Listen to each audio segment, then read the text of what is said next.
Olá, amigas e amigos que acompanham as polêmicas do podcast do blog do Frederico, extraordinariamente neste domingo, 7 de dezembro de 2025, às 10h07 da manhã, extraordinariamente, reafirmo, vamos falar da pauta nacional, mas é um pouco mais, muito mais para trazer um pouco de lucidez ao debate do que propriamente querer mergulhar nessa seara. É porque o que mais falta na discussão nacional é lucidez. Inclusive não é só entre os internautas, é no jornalismo, na caciquia política, na dirigência partidária. É sobre o lançamento da candidatura, o anúncio da pré-candidatura à presidência da República de Flávio Bolsonaro, indicado por Jair Bolsonaro. Todo mundo está alvoroçado, fazendo conjecturas, mas ninguém está avaliando, exceto um jornalista, que é o melhor de todos atualmente, Reinaldo Azevedo. Ninguém mais está avaliando quais são os reais objetivos dos bolsonaros em lançar Flávio. É evidente que o Flávio não tem a menor condição de sequer ir para o segundo turno se tiver um Tarcísio na disputa, por exemplo. É mais fácil o Tarcísio ir para o segundo turno e perder para o Lula um pouco mais apertado do que o Flávio. E vai vir a candidatura da direita, além da candidatura Bolsonaro. Porque vamos voltar um pouco no tempo, não muito. Neste ano de 2025, ou no final de 2024, num ato na Paulista em defesa da anistia, o que Bolsonaro pediu aos seus seguidores? Alguém se lembra? Reinaldo Azevedo lembrou esses dias. Logo assim que anunciou a candidatura do Flávio, ou antes também ele havia anunciado. Bolsonaro pediu 50% da Câmara dos Deputados e 50% do Senado, que aí ele transformaria o Brasil. Ou seja, ali o Bolsonaro já sabia que ele estava fora da eleição, que não tinha jeito, mesmo com a ação de Trump, ele já estava mirando a demolição da institucionalidade entre os poderes. Porque ele sabe que ele, na presidência, ele não consegue fazer 2% do que ele teria vontade. Ele foi tragado pelo Centrão e não fez nada do que teria vontade. Do seu grupo ideológico, no governo Bolsonaro, todos foram alijados. Ele ficou com um grupo dos militares rentistas e do Centrão rentista. É grana. Ideologicamente, ele fracassou no governo dele. Tanto que todos os ideólogos do governo dele romperam com ele. Ou foram rompidos por ele. E agora o Bolsonaro ele quer metade do Senado e metade da Câmara, que aí ele pega as principais comissões, ele indica a presidência da Câmara, a presidência do Senado, aí vai mudar leis, vai demolir o STF, vai indicar TCU, vai aparelhar Ministério Público, PGR. É isso que ele quer. E a candidatura do Flávio, ela tem robustez para não, de repente, atingir esse objetivo. Mas pelo menos a metade do caminho pode chegar. 25% do Senado e 25% da Câmara na mão de um Bolsonaro já é demais, se ele atingir 50% da meta. E isso não é irreal para quem, dentro do seu eleitorado mais blindado, ideológico, ele tem entre 15% e 20%. Isso resulta em 20 milhões de votos espalhados pelo país, ou mais, no mínimo, sem coligação. Não por acaso, Eduardo Bolsonaro, em uma das entrevistas tresloucadas que ele deu no exterior, ele cantou essa pedra, que ele é a favor da candidatura puro sangue, mesmo que isso signifique a derrota, porque eles não perderiam o monopólio da oposição, continuariam ditando as regras na oposição. Ele deixou claro isso, Flávio. E por fim tivemos a ação da Micheque, que foi no Ceará e espinafrou a aliança com Ciro Gomes. Porque os bolsonaros, eles querem uma chapa puro sangue.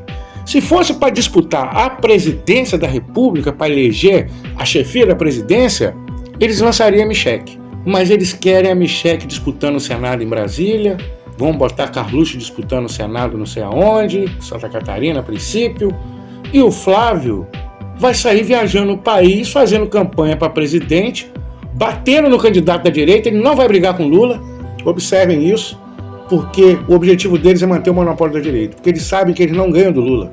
Eles não ganham do Lula. Vou te dar um dado aqui. Para vocês terem ideia, até dezembro de 2021, no governo Bolsonaro, haviam 14 milhões e 500 mil beneficiários do Bolsa Família.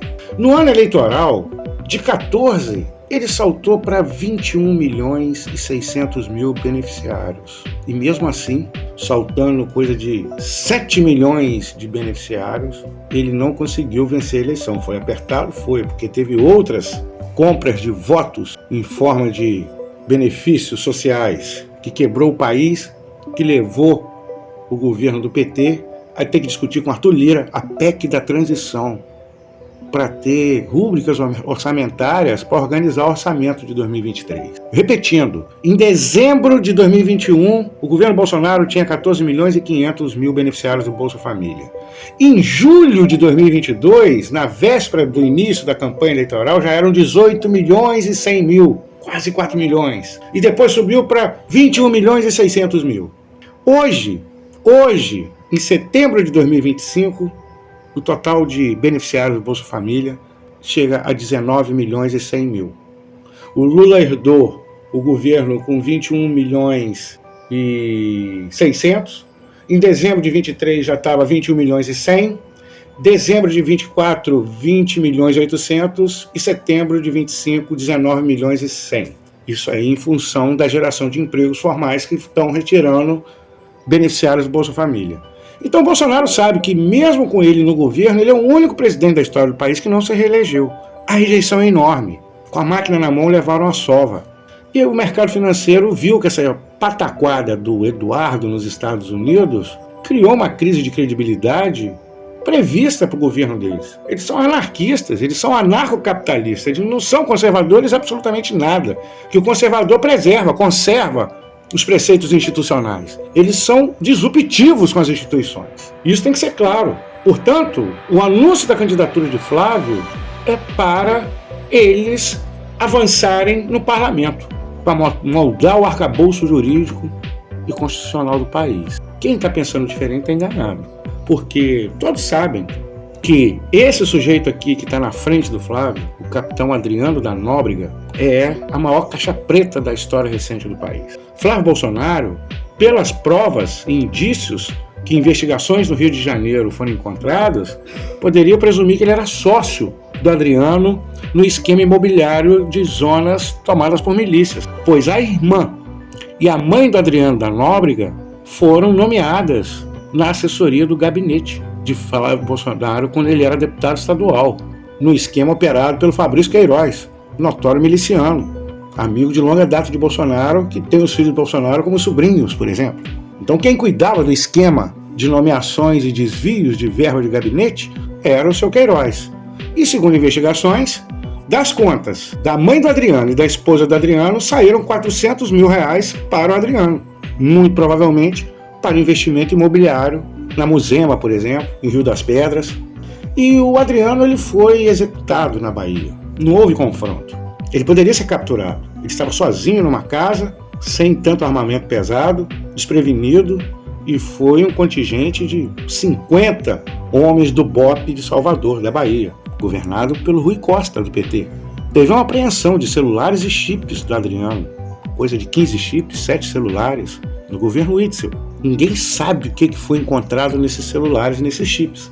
Ninguém sabe a real história do confronto e da execução de Adriano da Nóbrega.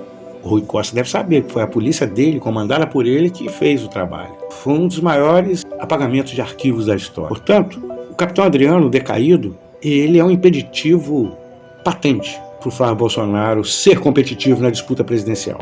Mas não compromete, por exemplo, o Flávio Bolsonaro sair percorrendo o país atrás dos seus seguidores mais fanáticos, que não acreditam em nada que outras fontes dizem, que não acreditam em Adriano da Nóbrega, mas que pode dar muitos votos para deputados e senadores. Vamos aguardar. A princípio, o que está descrito é isso.